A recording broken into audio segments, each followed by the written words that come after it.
Usul ini mengatakan bahawa saya memetik beberapa perkara yang boleh, satu perkara je sebenarnya yang dikatakan menyentuh apa yang berlaku dalam mahkamah, dan oleh itu sub judice. Saya tak sebut langsung butiran kes. Saya tak sebut langsung bukti-bukti yang berkaitan dengan kes. Saya tak sebut pertuduhan yang saya hadapi di mahkamah. Apa yang saya sebut ialah apa yang berlaku dalam perbualan saya dengan mereka yang membuat tawaran-tawaran dalam perjumpaan-perjumpaan. Dan ada yang kata bahawa perjumpaan tu betul ke perjumpaan tu berlaku. Jadi saya nak tunjuk bahawa ini satu bukti. Patut tunjuk dalam parlimen. Sepatut tunjuk dalam dewan tadi, tapi dia tak bagi. Ini adalah gambar perjumpaan tersebut, salah satu daripada perjumpaan tersebut. Jadi macam mana nak kata tidak berlaku? Ada pula yang kata bahawa betul ke ada usaha untuk mempengaruhi kelakuan saya dalam dewan. Ada yang tanya. Saya nak dedahkan perkara ini dalam siasatan jawatan kuasa 80A bahawa memang ada usaha. Sebab ini contoh satu mesej bertulis yang dihantar. Dihantar kepada saya. Ada draft statement di situ. Bawah kata salam Datuk Wan Saiful Wan Jan. Depa minta statement Datuk Wan Saiful yang lebih kurang macam ni, lebih kurang ni. Kalau boleh pagi ini. Pagi 28 Februari. Jadi draft statement pun ada. Ini bukti bahawa kacau ganggu itu benar-benar berlaku. Untuk mengajak dan memaksa dan membawa saya menyokong Anwar Ibrahim. Tapi dia silap orang sikit lah. Tapi yang saya, ini jangkaan saya, dia marah sangat apabila saya buat pendedahan pada hujung Februari yang lalu.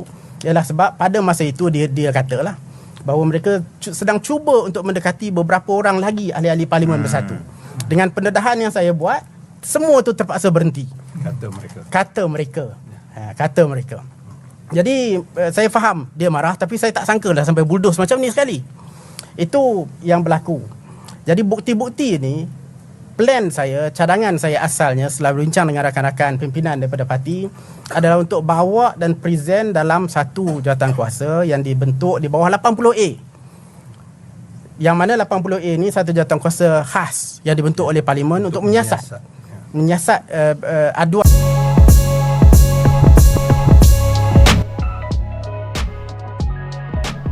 Salam sejahtera, selamat datang ke channel Current Sphere. Jangan lupa like, share, dan subscribe. Wan Saiful, dedah bukti perbualan WhatsApp. Kuala Lumpur, Datuk Wan Saiful Wan Jan buat pertama kalinya mendedahkan bukti bergambar dan perbualan aplikasi WhatsApp berkaitan cubaan memujuknya untuk menyokong pentadbiran Perdana Menteri. Pendedahan ahli Parlimen Tasik Gelugur itu dibuat selepas tidak diberi ruang untuk memberi penjelasan terhadap usul membawanya ke jawatan kuasa hak dan kebebasan Parlimen yang dikemukakan Menteri di Jabatan Perdana Menteri, Undang-Undang dan Reformasi Institusi Datuk Seri Azalina Othman Said. Wan Saiful dalam sidang akbar di bangunan Parlimen turut menunjukkan gambar dan tangkap layar perbualan di aplikasi berkenaan yang mendakwa siri pertemuan serta perbincangan bersama individu terbabit. Ini salah satu perjumpaan tersebut.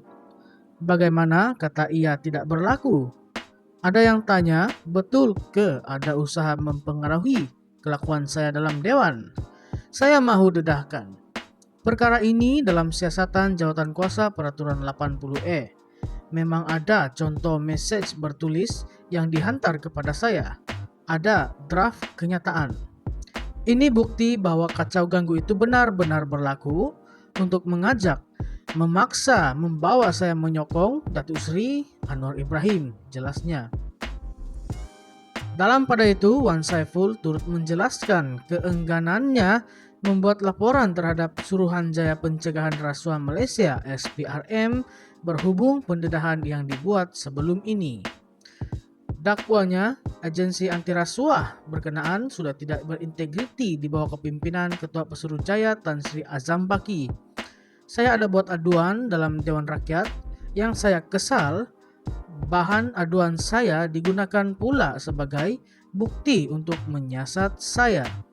Ada cadangan kepada saya, kalau betul-betul ada tawaran, saya buat aduan kepada SPRM. Coba bayangkan kalau saya pergi SPRM, agak-agak siapa yang kena tahan? Terus terang saya sebut, saya tiada kepercayaan kepada institusi dan integriti SPRM. Saya harapkan Dewan Rakyat ada integriti itu, rupanya begini yang jadi, ujarnya. Sementara itu, Ketua WIP Perikatan Nasional PN, Datuk Sri Taqiyuddin Hasan berkata, pembangkang akan mengkaji kemungkinan untuk merujuk Speaker Tan Sri Johari Abdul ke jawatan kuasa hak dan kebebasan Parlimen selepas ini. Kita akan kaji perkara itu, tetapi dari segi peraturannya, Speaker adalah ahli dewan dan mana-mana ahli dewan boleh dirujuk ke jawatan kuasa hak dan kebebasan Parlimen. Kita akan kaji, tetapi kena ingat, dalam jawatan kuasa ini pengurusinya adalah Speaker Dewan Rakyat, katanya.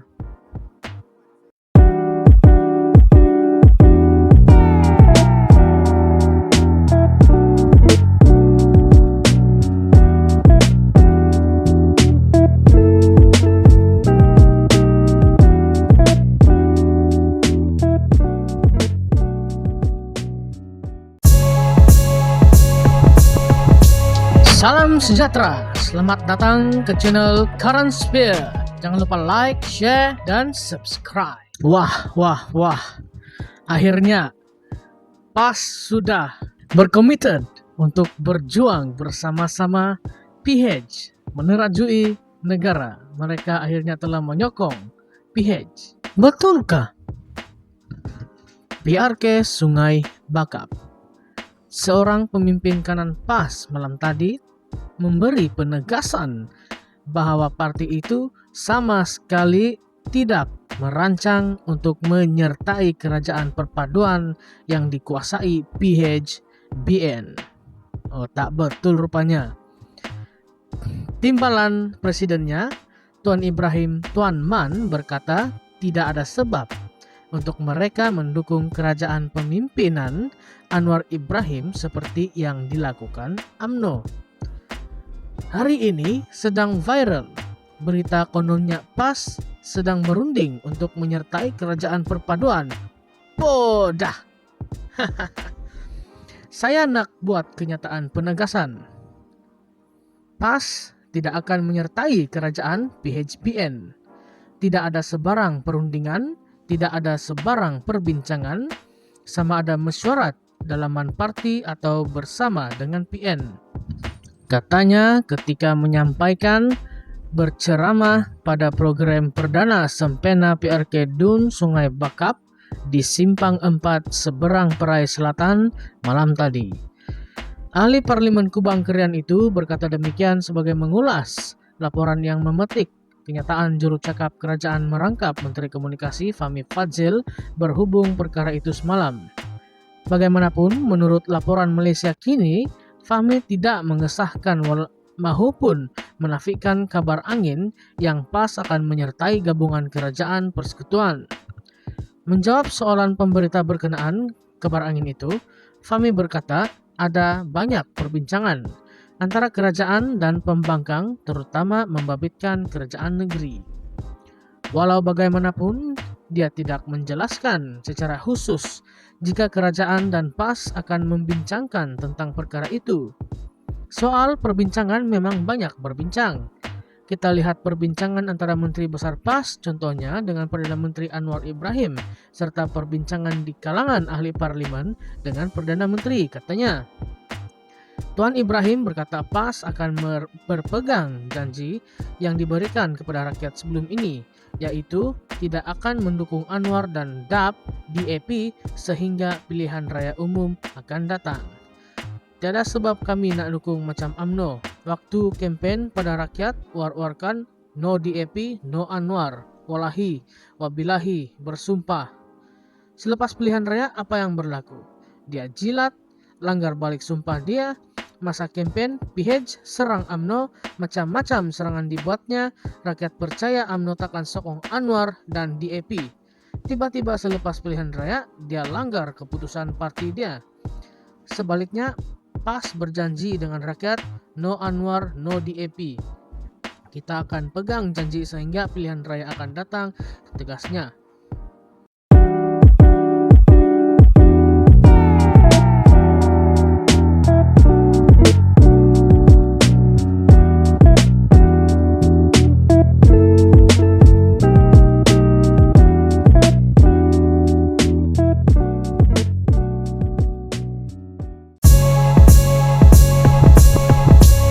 Salam sejahtera, selamat datang ke channel Current Sphere.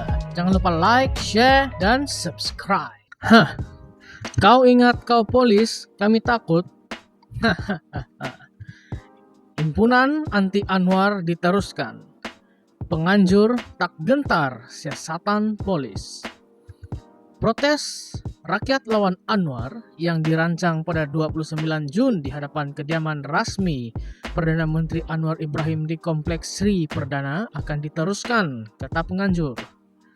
Juru cakap Pergerakan Demi Negara, Aidil Yunus, berkata mereka tetap tidak terpengaruh dengan ugutan daripada kerajaan melalui siasatan terhadapnya dan dua ahli jawatan kuasa penganjur, yaitu penyanyi veteran Dayangku Intan dan pengaruh Siti Zulaika Olivia.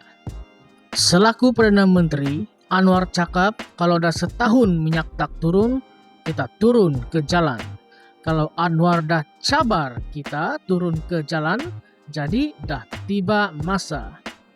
Kita dah bagi 18 bulan dan lebih setahun.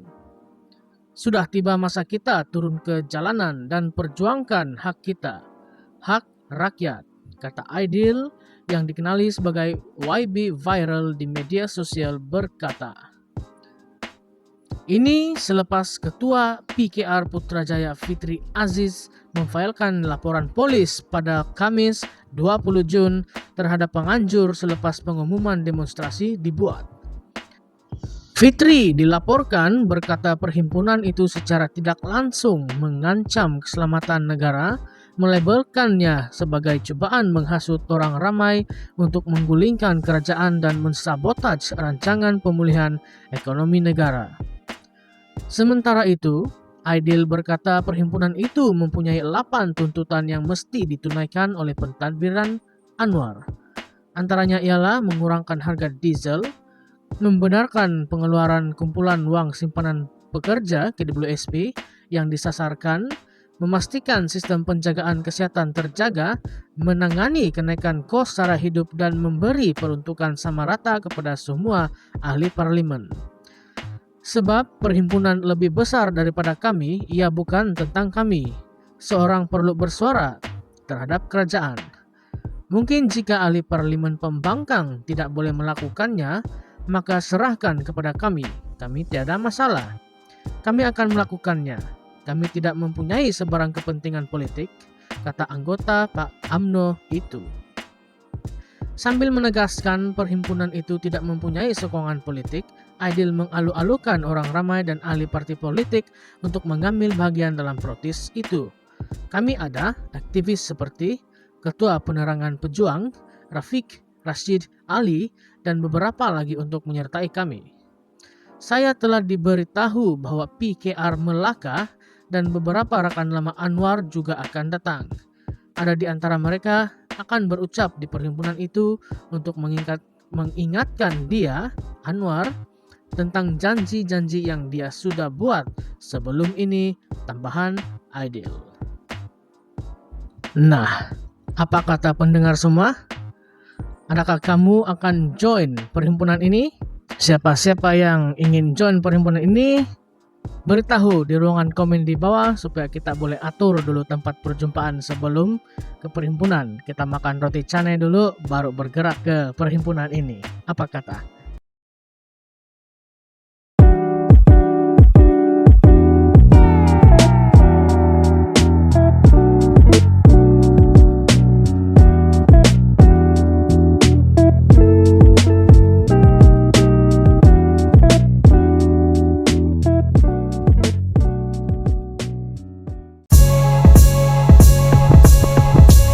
Salam Salam sejahtera, selamat datang ke channel Current Sphere.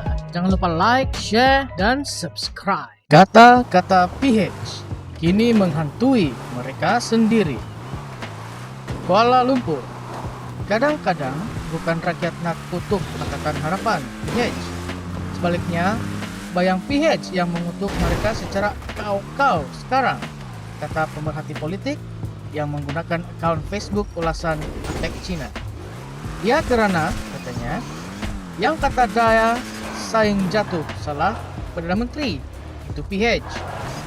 Yang kata semua tender kena buka pun, PH. Yang kata harga petrol naik zalim itu, PH. Yang kata kadar cukai naik zalim itu, PH juga. Yang kata pelabur asing jual negara itu, PH. Yang kata kos kehidupan naik kerajaan tak guna itu, PH, katanya.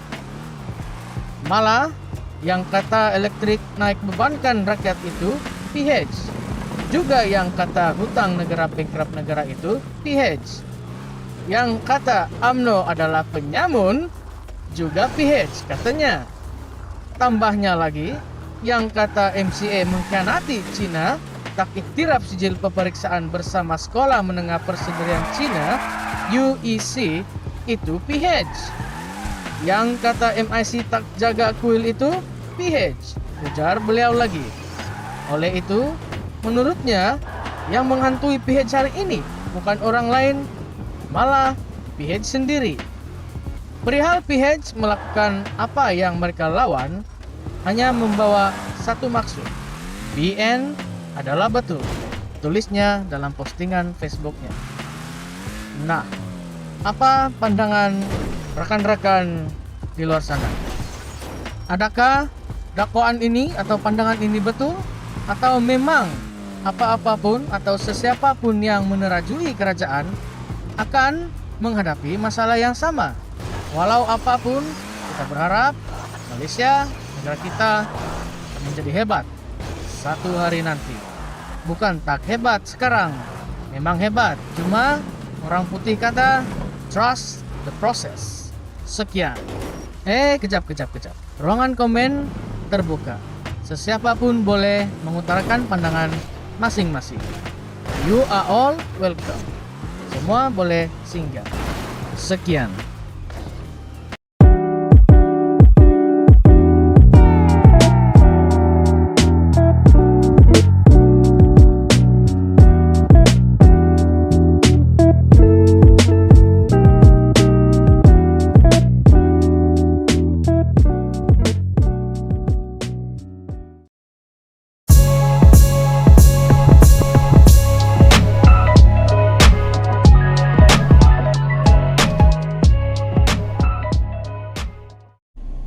Muhyiddin berkata benar, manakala Anwar menipu rakyat. Rakyat mangsa kenaikan harga diesel. Kenyataan Tan Sri Muhyiddin Yassin tepat menggambarkan kesengsaraan rakyat akibat langkah PMX Datuk Seri Anwar Ibrahim menaikkan harga diesel sebanyak Rp1.20 atau 56% daripada harga sebelumnya. Muhyiddin juga menegaskan bahawa Anwar menipu dengan mendakwa kenaikan harga subsidi ini hanya akan menjejaskan golongan maha kaya dan warga asing. Hakikatnya, kenaikan harga diesel ini menjejaskan kehidupan rakyat biasa serta meningkatkan kos operasi pesawah, petani, peladang, peniaga kecil dan kontraktor kecil. Tidak sampai 48 jam selepas kenaikan harga diesel diumumkan, beberapa sektor telah mengumumkan kenaikan harga perkhidmatan dan barangan masing-masing. Pengeluar konkret, syarikat penunda kenderaan, dan pekebun sayur di Cameron Highlands adalah antara yang terawal mengeluarkan notis kenaikan harga. Persatuan Pengusaha Lori Tipper menyatakan kos bahan binaan akan meningkat sebanyak 30%.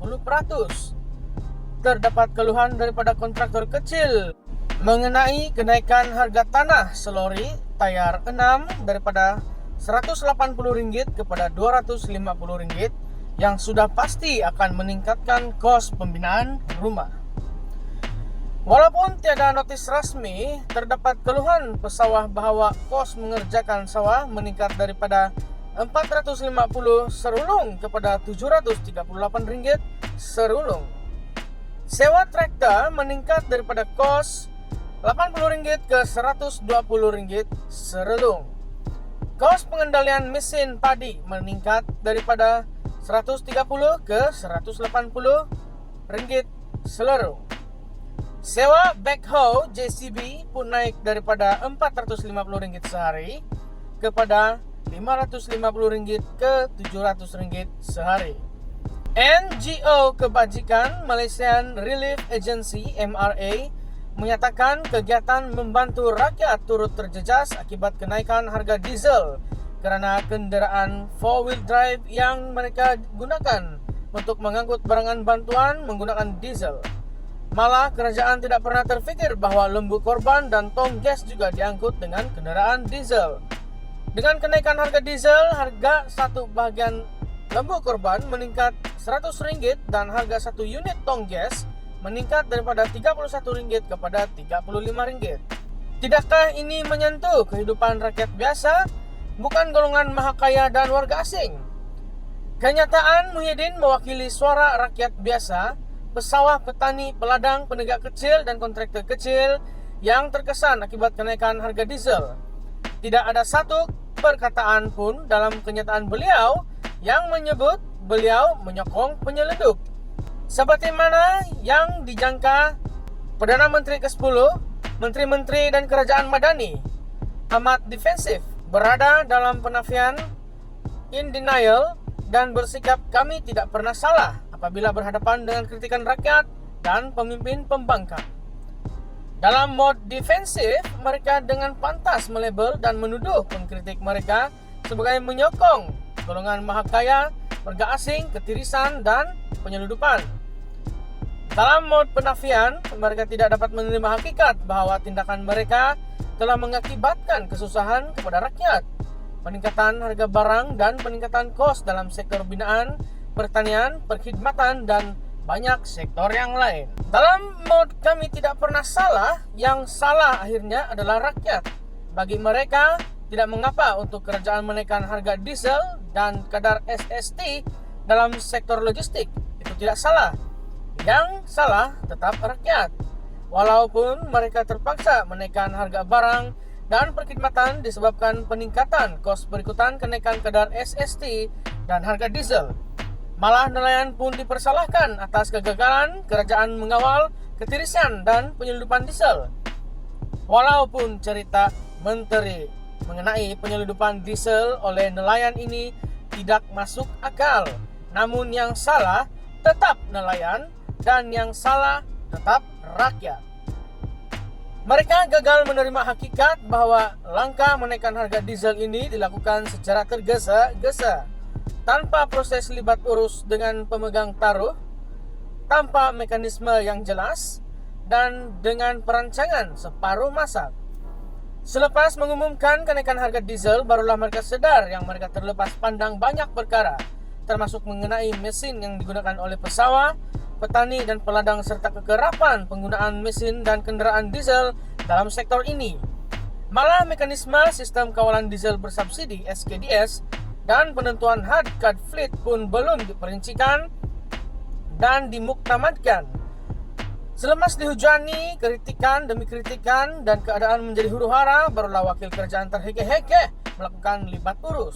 Tidakkah ini contoh ketidakcekapan, kebebalan dan kegagalan merancang kerajaan Madani? Adakah semua perkara yang disebut tadi adalah mengenai golongan mahakaya, warga asing, ketirisan dan penyelundupan? Tidak sama sekali. Naratif golongan mahakaya, warga asing, ketirisan dan penyelundupan adalah naratif ciptaan kerajaan untuk memberi justifikasi kenaikan harga diesel dan penafian hak subsidi rakyat. Ia juga naratif untuk menutup penipuan dan kelemahan, penguatkuasaan serta kepincangan perancangan kerajaan.